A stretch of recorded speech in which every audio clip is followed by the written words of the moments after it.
as an artist, whatever your instrument is, whatever your tool, you have to make a decision somewhere along the line. Is the work for your own consumption, for your own catharsis, for your own release, or is it for mass consumption? If your intent is to release it for yourself, then just keep going. If your intent is to release it for an audience, just keep going. But do your due diligence so that way you put out a quality product and be humble.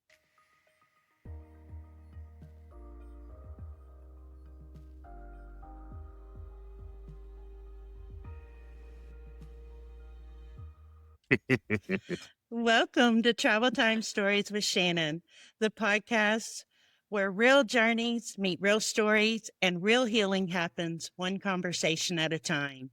I'm your host, Shannon, coming to you from the Lone Star State of Texas. Some weeks I open up and share pieces of my own life story, from travel adventures to the winding road of healing and personal growth.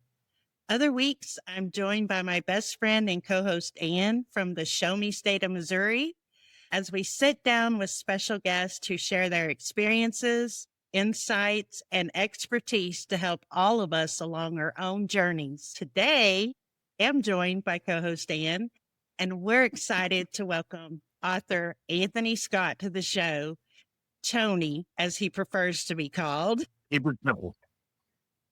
Yeah, exactly. Keep it simple. Tony has worn many hats over the years: Marine Corps veteran, attorney, public speaker, writer, and publisher, and is someone who brings a lot of honesty and depth into the stories he tells. He reminds us that reading feeds the soul and that sometimes the stories we write are born from the journeys that we've lived. Tony, we're so glad you're here. This already feels like one of those conversations that could go long, but in the best way. Hey, thank you for having me. Yeah, I go out of my way not to take myself seriously because I have to be serious so much, and I don't read my own publicity. So I'm a complete nutter goofball. I promise to give you that, as well as hopefully give you some insights and some uplift, just like I plan on receiving it. So thank you. Yeah, this is very much a pull up a chair kind of episode, guys. I got a chair. I'm in it. Before we get into writing and books, let's start with you, Tony. For listeners meeting you for the first time, how do you usually describe who you are and the work that you do? Okay, I see what you did. You kind of hit with deep questions right out of the gate. You are so interesting. I appreciate it. See, I'm blushing already. I am someone who is annoyingly self-deprecating. So despite actually writing, publishing, and public speaking, it's still a challenge to talk about myself. If I go down the resume, right, you think my life has been pristine. But if I go into my background, Shannon, you read the books, you know some of my background, then I sound like I'm giving an after-school special or Boys in the Hood sequel, something to that effect.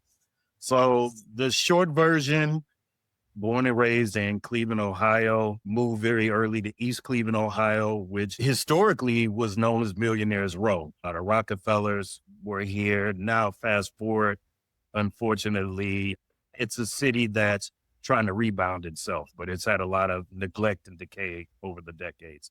So that kind of colored the pattern of my youth. A lot of violence around us, a lot of people losing their lives, operating under their potential, people spending time incarcerated. That was my circle. That was my family.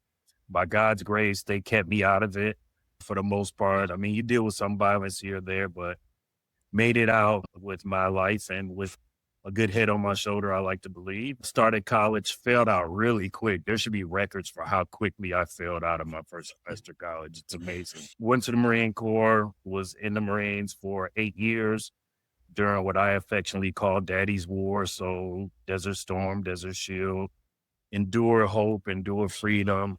During that time, got my head together. My firstborn child came here. That helped get me together. Came back home to Cleveland, finished my undergrad, my master's, and my law degree. Practiced law for a brief period of time, both at a firm, at a public interest organization, and then in my own firm for a few years before I took a position at the city of Cleveland, where I still practiced for a few years, but then I shifted into management and leadership over a couple of different roles. And now I am the director of housing and community development for Cuyahoga counties. We're the umbrella over 59 municipalities in Cuyahoga County. That's the role somewhere in the midst of all that. Dad, granddad, dog dad, public speaker, author across two genres, very active in mentoring and in the community of my local organizations, including a member of the greatest fraternity in the world, Omega Psi Phi Fraternity Incorporated. So the Q Dogs, it keeps me busy, but I'm blessed to serve, and I remind that and try and live with an attitude of gratitude because I could not have the opportunities that I have. I could not be sitting here talking to you, wonderful ladies, and that would make me sad. Attitude of gratitude, even with my Cleveland Browns cup, because we suck. Very sad too if you weren't sitting here with us this evening talking to us. So I just want to say thank you so much for your service. Coming Thank from a military family, I know how important service is, and I know the sacrifice that each and every, not just the service member themselves, but the families of the service members have to endure. I really appreciate that. Thank you. I appreciate it. And thank you for being in your capacity in the military family, because to your point, you do all sacrifice. And thank you for having me. Most Absolutely. So, what part of your story feels most important for people to understand before they read your work? my story is my story, right? Everyone's story is unique.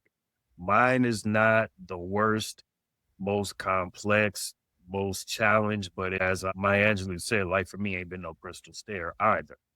So I think what's important to me is appreciate from humble beginnings to a spot where I have a very enviable resume. A lot of people might perceive that I've made it, but I still stay very grounded, very humble. I wrote Imposter Syndrome from a place that was my reality. It can still be my reality some days, but for the most part, as the actual title is, I've overcome imposter syndrome. But it's an intentional, concerted effort to always reframe your perspective, take that moment, breathe, relax, and then go into it having been prepared and confident.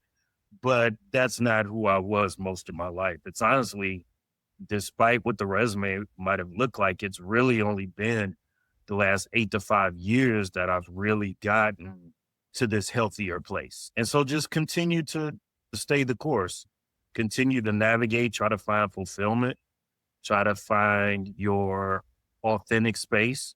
Who are you really? And don't put yourself in positions where you can't be your authentic self. Sure, we have to be cognizant of our social surroundings, our political, our professional. You have to navigate in a little bit of code switching. But if you lose sight of who you are, move on. It's not for you. Mhm. That relationship, that job is not for you. What's the scripture say? What profit the man to gain the whole world, but to lose his soul?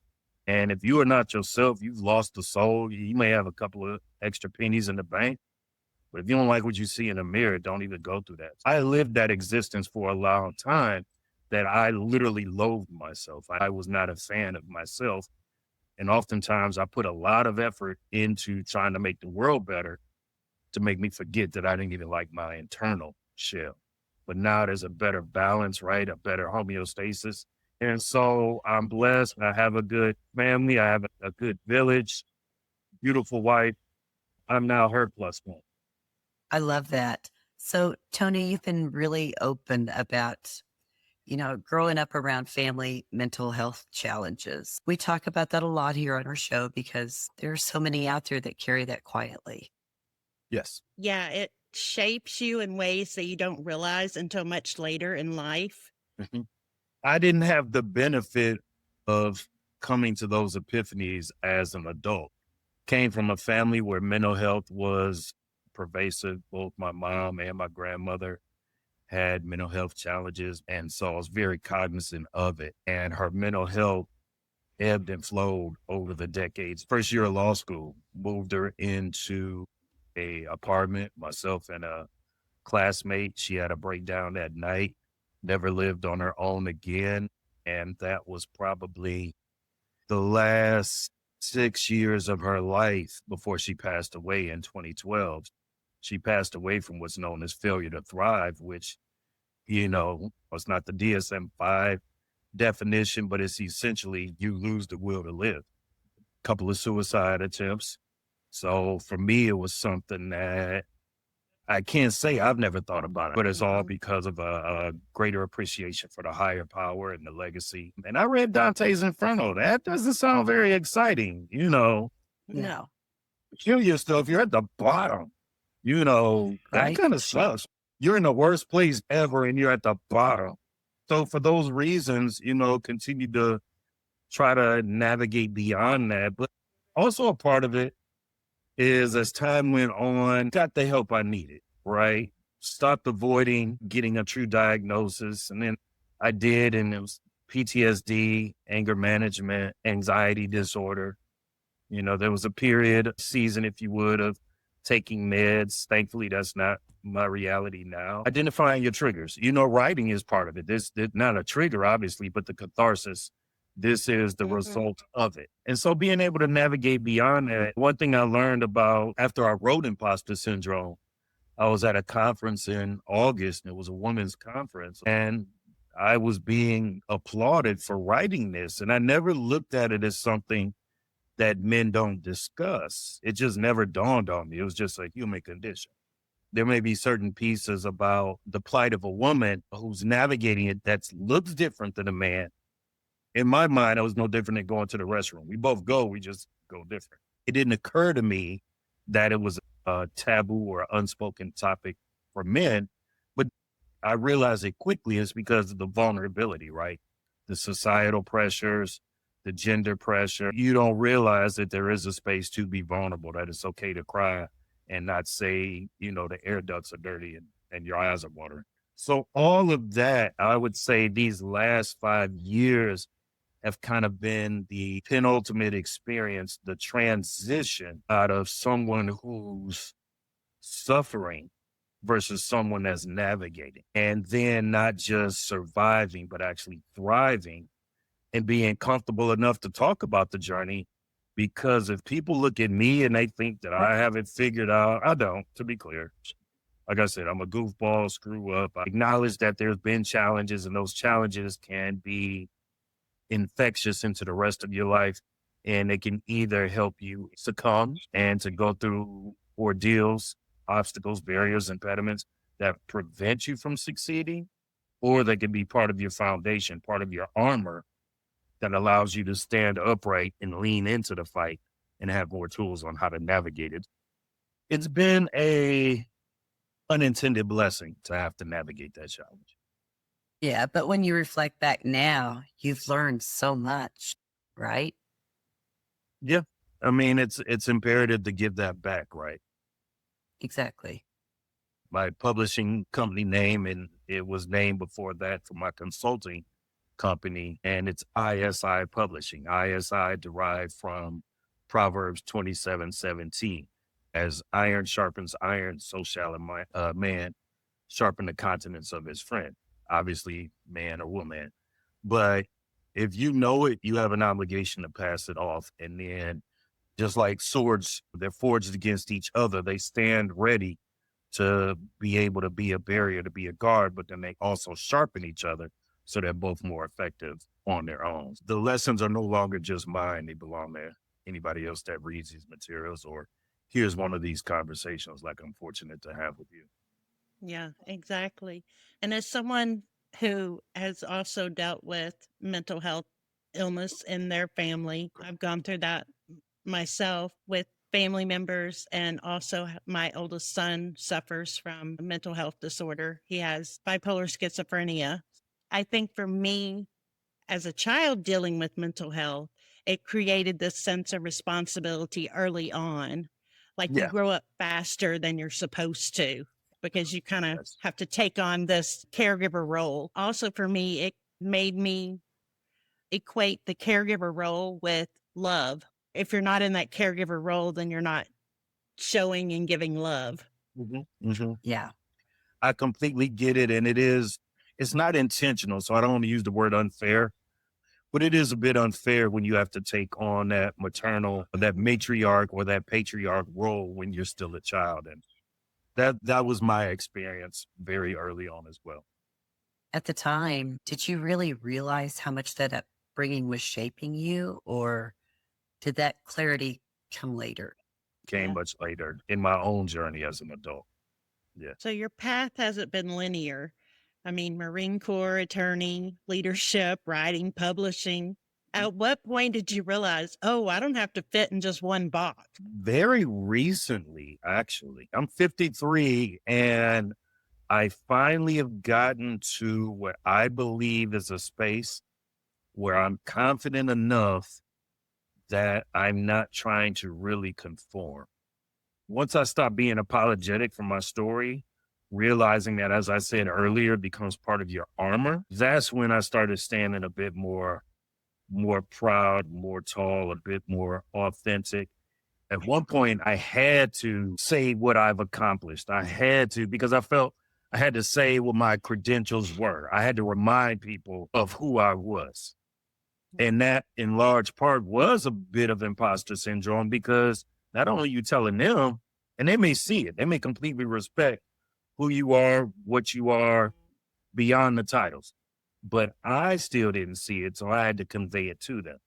But within the last few years, my buddies, my friends, a lot of them have been able to say that they see the true transformation in me. I actually smile now, where I used to just constantly just look like all the time. They credit my wife.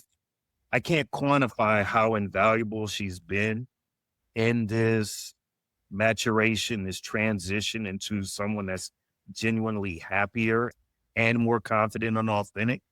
But I never give her all the credit because I'm the one that had to identify what was the trauma. I say there's 4 steps as it pertains to overcoming imposter syndrome. You got to realize something's wrong, right? And then in that Yeah. space, that's when you start doing the introspection and realizing this might be what it is. And that's how I came to appreciate what imposter syndrome was in that second step. I had to find a name for it. And then once you got a name for it, you start doing the work to unearth it. You either remove that soil, you add soil to it to make it fertile. It's not completely dead, if you would. You till it, you allow it to grow, and then it develops into something beautiful. But then you got to maintain it, right? You got to go weed it, you got to treat it, you got to put your liners in, you got to do whatever it is to come back and make sure that it's still growing in the way that it was supposed to be. So that's only been largely in the last 5 to 8 years where I finally started believing my own hype. One thought to that, if I may, I was around 21, 22. I started referring to myself in a more positive manner, even if I didn't feel that way. And I don't mean I was talking about myself in third person or anything like that. No, but I just started acknowledging that I was going to do more than what I actually felt I was going to do. I've been saying recently, you know what? Actually, this persona I created, I've been existing in that space longer than the time I wasn't that person. So I finally started realizing that I actually wasn't faking it, which is imposter syndrome, right? Let me clarify. You're not faking it, but you feel like you're faking it and that everyone else will realize you're faking it.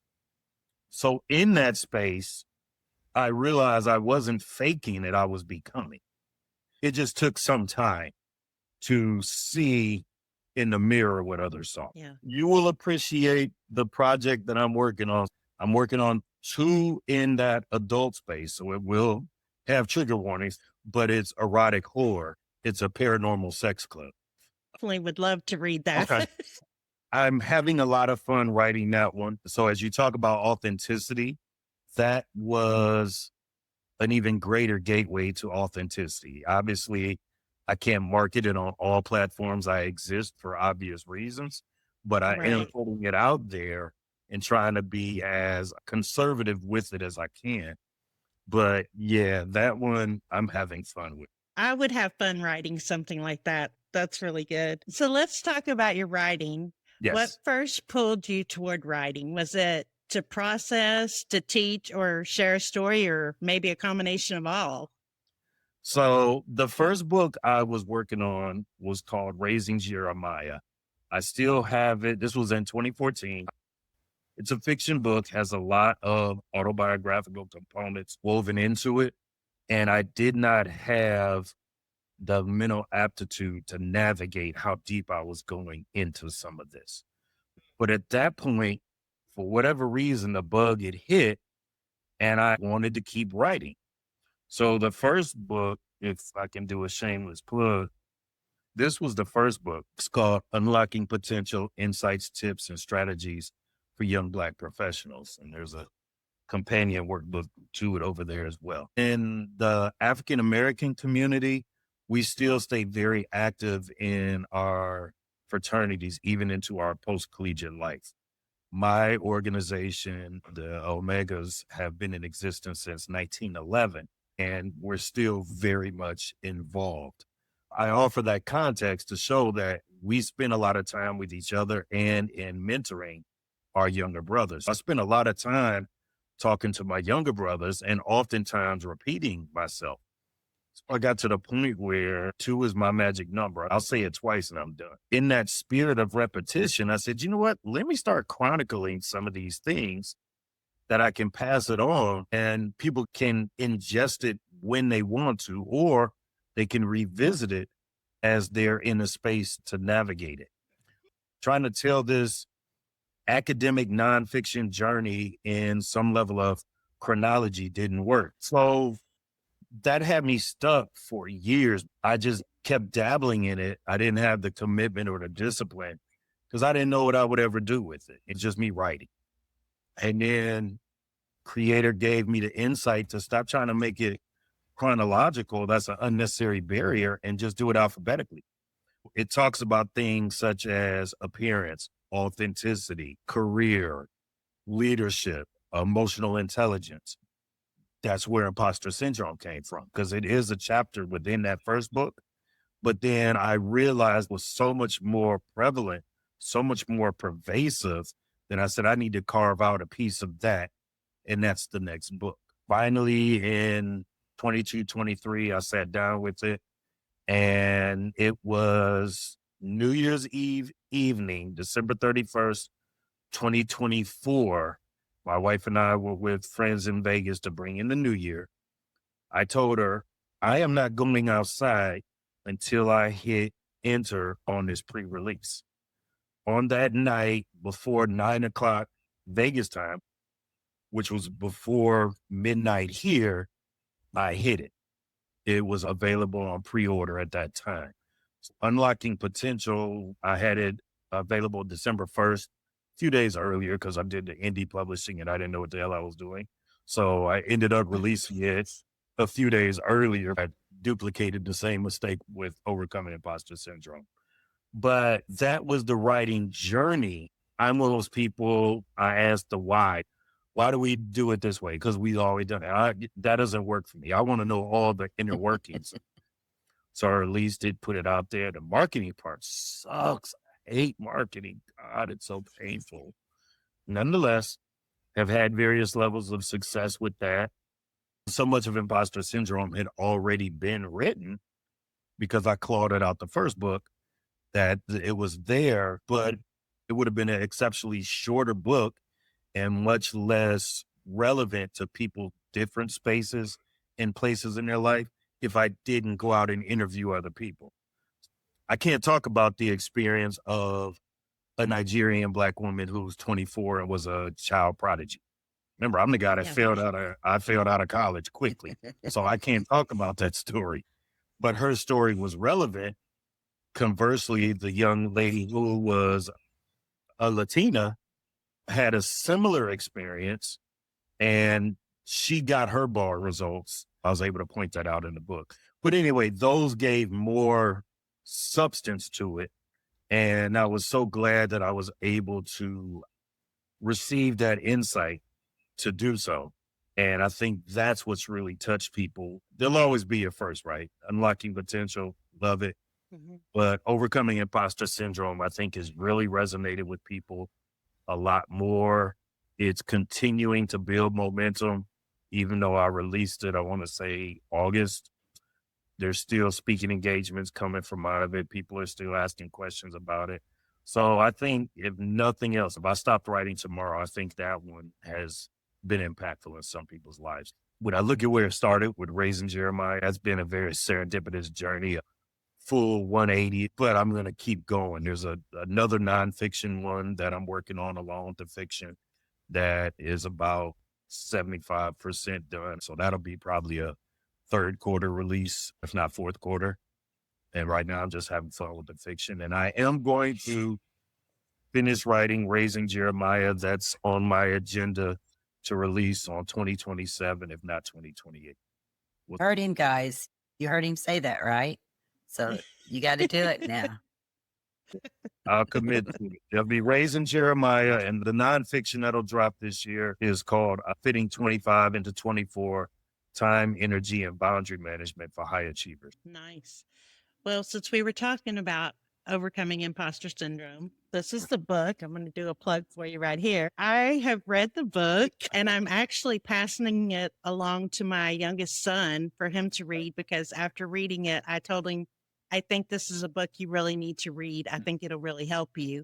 So he's committed to reading it next. Thank you. Like you were just saying, this book really spoke to me. I have suffered with imposter syndrome for many, many years.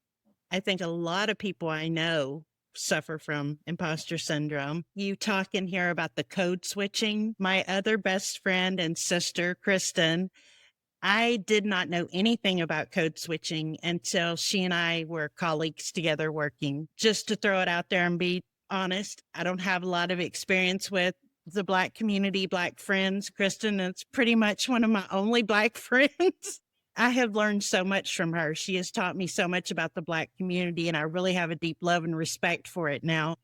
She taught me about code switching. I didn't even know what that was. When she first started talking to me about it, I started looking back in experiences that I had had with other people and realizing, oh, wow, I could see where they were code switching. And it really was eye opening. One of the other things you talk about is how if you're in a company or a place and it's no longer good for you or productive for you, you can't be your authentic self, then you just need to move on. Yeah. And the company that she and I were working for, that's what was happening with her. Yeah. She was going through that, and I was trying to stand up with her and advocate for her and try to make change happen. And no matter what we did, it wasn't working. She was able to have the strength to say, okay, I need to move on. And now she's in a much better place, a much better position, and she's able to be her authentic self. And that is amazing. I love that for her. Yeah, I Yeah, me love it too. for her as well. I love it for her as well. Code switching is real. Biases, implicit, explicit, overt, covert, your own perceptions versus reality.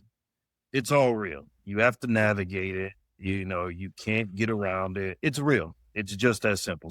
You have to figure out the game and you got to know how to navigate it. It's that simple. And sitting at home, being in a space where you just acknowledge something is wrong versus trying to navigate it. If you could change it, you could change it.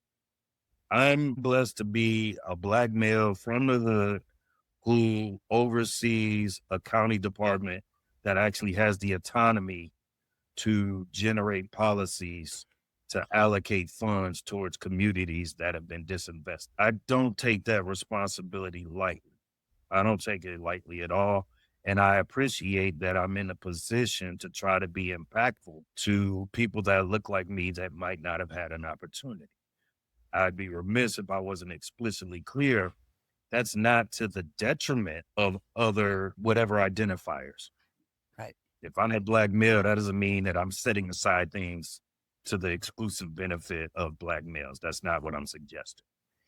But what I can do is make sure that anytime that there's funds to put on the street to try to move towards housing development, down payment assistance, home repair, rehab programs, emergency run, I can cast that net wide and ensure that those that may not have been the traditional, just because you're the major player in the room, no, we're going to look at that small business as well.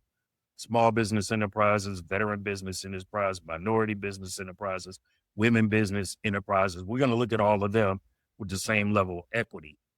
You find what balances the stakes, right? I'm empowered to do that. But again, it's not lost on me where I came from. And that I've had to know how to code switch, that I've had to make compromises. But now I'm at a place where I can be my authentic self.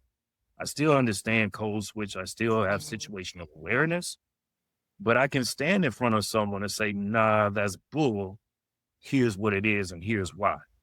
Being in that space to be your authentic self, love that for myself the same way I love for your friend Shannon to be able to be her authentic self. Because if you're being your authentic self, you see the impact you can generate in your 9 to 5 or your 5 to 9. And so when you're a marginalized person, to be clear, the marginalization is not just based off of color, sex, sexual orientation. It's also socioeconomic. It's neurodivergent. It's body types, because we know we have a shallow society. In the book, I said, who is this book written for? The marginalized, which are those I just mentioned, the onlys in the room, right?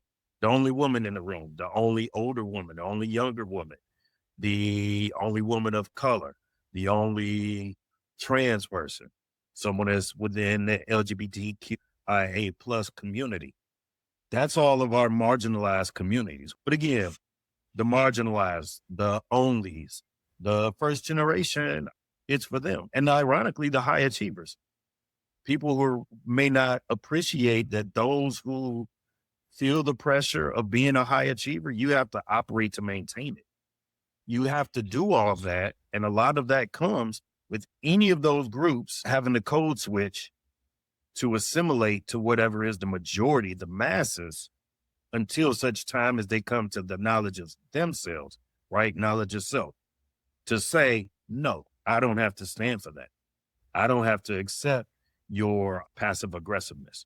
I don't need to receive your blatant disrespect. All of that is a reality that impacts how you show up. And unfortunately, if you are any of those marginalized groups, you internalize it. And so you now self hate as much as others hate on you. But that is me living in my authenticity. We need to talk about the pivot because nonfiction to erotic fiction. Yeah, that definitely wasn't on the bingo card. Yeah. What inspired that switch? You said we weren't preparing, right? So you were like, I thought I was going to shock him. What the hell? Well, to add to her question, was the switch inspired by your past, should I say, one of your past jobs as a dancer? Maybe. I mean, it's all part of who I am. You see, I threw it in there, but I threw it in there in 4 lines in a paragraph, I believe. That piece was something that I did for many years in order to help pay for college. So there was a point in time when I treated that as my third job while I had 2 others. That was all part of it. And that's why it was important to say that within the book, because it's part of my story and it's part of why I looked at myself as lesser than. How did you do this and you have the audacity to think that you can go off and lead XYZ spaces? So that is part of my experience. And that's just me organically as part of being a person, right? That's not who I am now. But I also realized in my writing journey that a lot of people actually don't like nonfiction. They look at it as a form of escapism. And I started realizing that there's these genres of dark romance, erotica, spicy, if you would, or just smut. And that's another avenue of expression. It is monetizable, to be clear, but then is also putting things out. So the first book, the one that's out now as an ebook, Yes, Mrs. Smith, is a bit of a test, right? It's a novella. It's less than 100 pages, and it creates the origin of a story where you can understand when I give you Aaron Simon in books 2 and 3 of the series. It's called More Money Than Time series. When you see who he is in book 2 and 3, you understand who he was. You will either appreciate the transition that came after this quintessential moment. I'm not going to spoil it, but there's a moment in time that occurs in the first book that as you keep reading it, 2 and 3, you'll see who he was and you'll either understand why he goes the direction he does or why he didn't go the direction, right? So that's the challenge. And it's a way to go into the psychological piece of it. What experiences make or break or make or alter who you are? In the same space, I can have fun with it. It's monetizable, as I said, and it's a space, it's a need. People enjoy reading fiction, and it's Yep. part of who I am. And it's part of this whole conversation of authenticity. So in that authenticity is me having the audacity to say, I'm this person, but I'm also this person. So I believe very much in duality. I'm reworking my website. If you go on it now, the first page literally speaks about authenticity. It's literally a photo of me in two very explicitly different spaces, hoodie and a cigar, suit and tie. So I lean into that. So that's what it is, right? It's just leaning into that duality, that authenticity, being my true organic self and being able to show that not just me, but we can all be multifaceted. We're not monolithic by any stretch of the imagination. We don't have to pick a lane and stay in it like people No. try to tell you.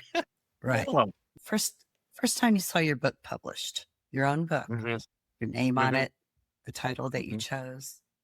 Is it weird? This is my author copy of the first book. It's marked up. It's where if I'm utilizing this book in author talk, this is normally with me. I didn't do that with the second one. I still had the same affection and affinity, but I think the first day that I didn't have the author book when I did the release. And so it didn't carry that same, I don't want to say significance. That doesn't sound quite right. It didn't become the token, right? This became the token. Right. That book is taking on a different meaning, it's taking on a different growth, but this is where it started from this sample copy. So yeah, it was surreal. The irony is like, who did I think I was? But my book signings, both of the releases went very well attended, and it became a great experience. And so, yeah, it's still surreal, right? That I'm talking to you ladies in Texas and Missouri about my work. It's still surreal, but it's not imposter syndrome. Yeah.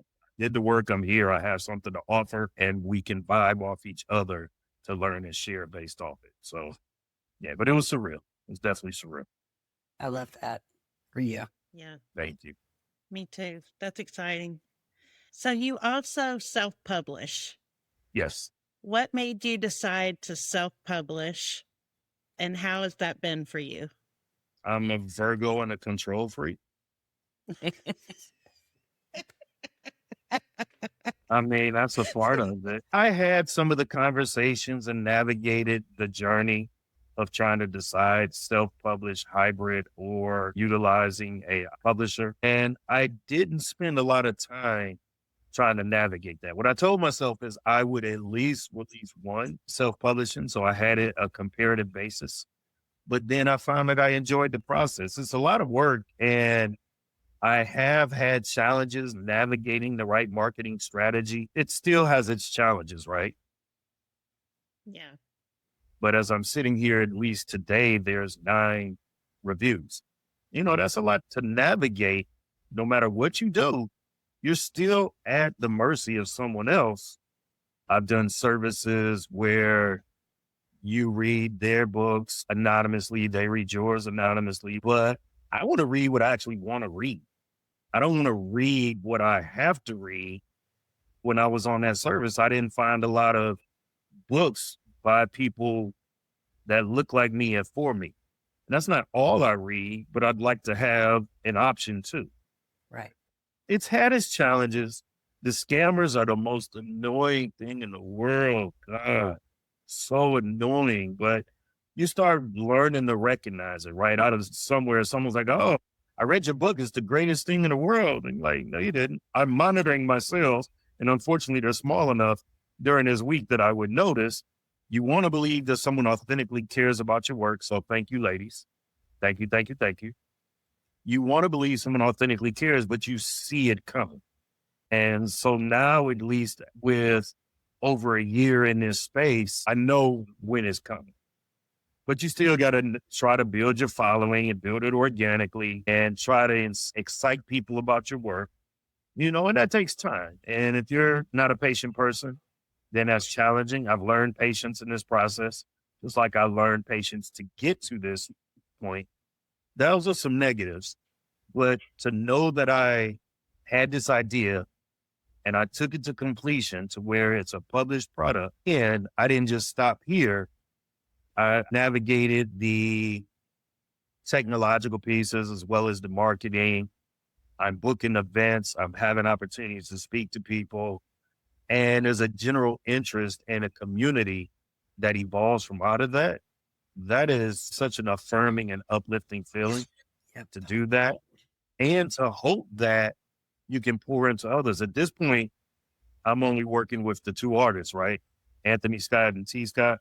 But there may be a day where I can take on others' projects and help them. But I've already been in spaces to work with people, talk with people, do some beta reads, offer some insights. It's a great experience. I look forward to what will continue to be. I know it's now a part of my life. If I'm done writing, I'm still have these books in the universe and may be in a position to speak about them to people that find them later on, as well as to be able, as I said, to help others bring their creations. I love it. I don't foresee a world where I want to go in a traditional publishing when it's someone that doesn't take the time to know me, right? I'm an ISBN and that's it.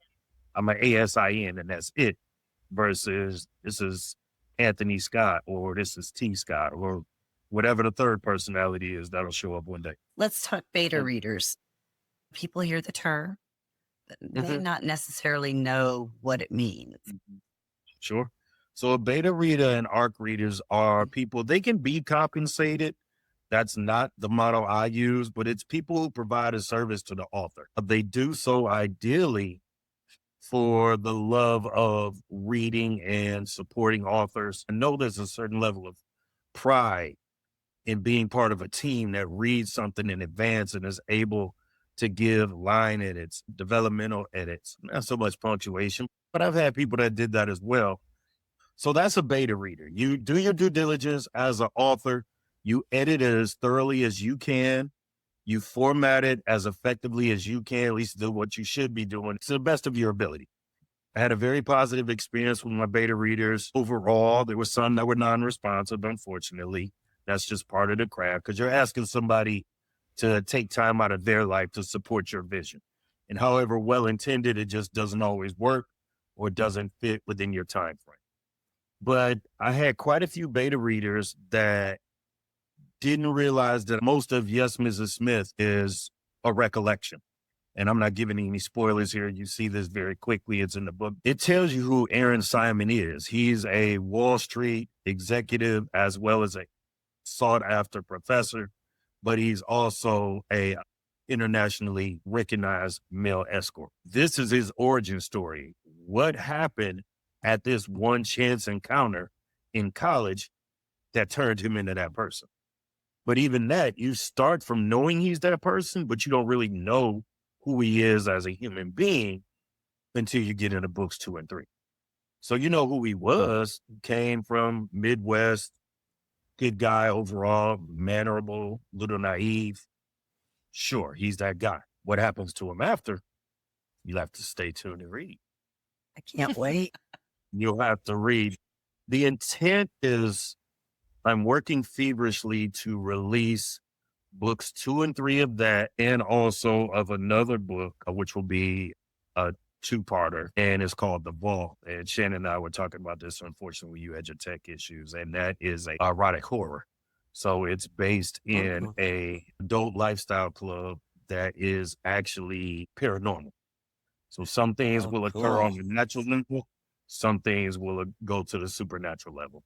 I'm gonna give you a spoiler. Aaron's chance encounter happens in the vault. Oh, okay. So it's actually this is foreshadowing to two worlds in the same universe. People did not realize that it was just short story, reflective novella. And I've still dealt with that a little bit in the release because people are going to the sex scenes and they're not paying attention. I mean, the prologue in the first chapter make it clear this is reflective. People still miss this. After about a day or two, it only released last week on the 8th. I had to reformat it so that when people first go to it, they see the trigger warnings, they see the author's note that says it's a moment in time versus a prolonged deep dive. It's plot like for that purpose. And ARC reader stands for Advanced Reader Copy, where you give a person a copy of the book in advance of your release. So that way they read it. The ask of them is that they leave a honest review on Goodreads and or Amazon. So Amazon is the most viewable. I'm not trying to be a spokesperson for them because there are challenges with Amazon, but it gives you the most accessible platform into not Right. only the US, but internationally. So Everywhere. Mhm.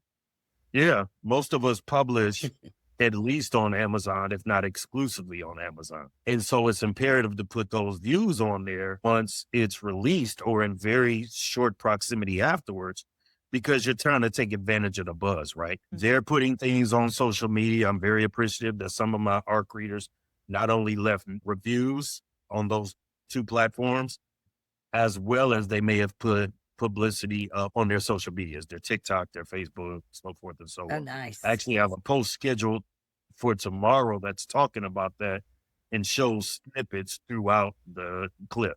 So if you get a chance, take a look at that. That'll be on either Instagram, Facebook, or TikTok. But that, in essence, is what the ARC reader is. They help you capitalize on the momentum of a release. I think I saw something where it's about 7% of people that read your book will leave a review. But those are things that help get you to recognition. They help navigate the respective algorithms. So it's all this cycle, right? It's all an ecosystem that you have to try to do all pieces, as well as your podcast, your public appearances, book signings, things of that nature. That's the marketing piece that I'm navigating. It has its challenges, especially when you have a 9 to 5 job, but Yeah, we make time. Yeah. we do. So, how do you actually find the beta readers? It's all part of the community, right? The book talk community is great. The Bookstagram community, the groups on Facebook, things that I do market on LinkedIn, those titles. That's another resource. Your network, right? I've had at least a quarter of my beta readers and or ARC readers of people that I know in my personal life. So it's just trying to identify all the avenues where people may be interested in what you're working on. There is, as we know, a community of people that are very supportive of indie authors. Try to identify that community and keep track of them. So, if someone listening has a story in them but keeps saying, I'm not a writer, what would you say to them? You are a writer. You just may not be a published writer.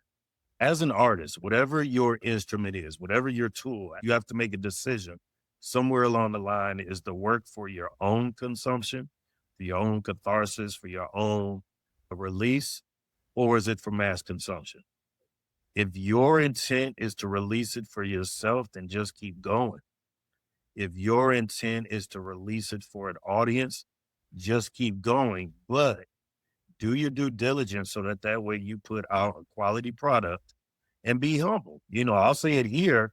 Shannon said it before we recorded, but she identified two mistakes that she found in the book. I said, let me know, because that gives me an opportunity to reformat and put it out there. At this point now, I am honing my craft to do my own formatting so that it's meticulous. I want to do like my covers. I did the covers for Overcoming Imposter Syndrome. I did the covers for Unlocking Potentials with my wife's assistance. Yes, Mrs. Smith. I did that cover. The sequel, if you read the book, you'll see what the next two books are and you'll see the covers. I did those. I asked for input, but I designed those myself. So you want to hone your craft, right? You want to do your diligence. You want to make sure what the fans might think. If you're talking public consumption, do your due diligence, but just keep going, right? Be organized, put time on the calendar. I'm going to dedicate an hour to my craft this day. If you just don't have the creativity, just start keys to keyboard, abacadabra, abacadabra. Just be disciplined, set the focus. And once you achieve that level of discipline, then you may realize that, okay, this is a day that I cannot give to that part of the craft, but this is a day for the business. It's 8:35 here. There's no way, shape, or form that I am now going to sit here and write. My exercise bike is here. I'm not going to do that either. I'm going to go back upstairs. I'm going to eat and I'm going to squeeze in some time with the wife and the dog. Okay. That's part of the craft. That's part of being, as we talked about, being an independently published author. You have to do all of that. So if someone wants to do it, just do it. As you're doing it, you identify who your audience is. And if it is commercial, you try to market to them, but still try to stay true to yourself. Don't put out something that you think is trash just because you think that they'll like it. Be true to yourself and just get it out there.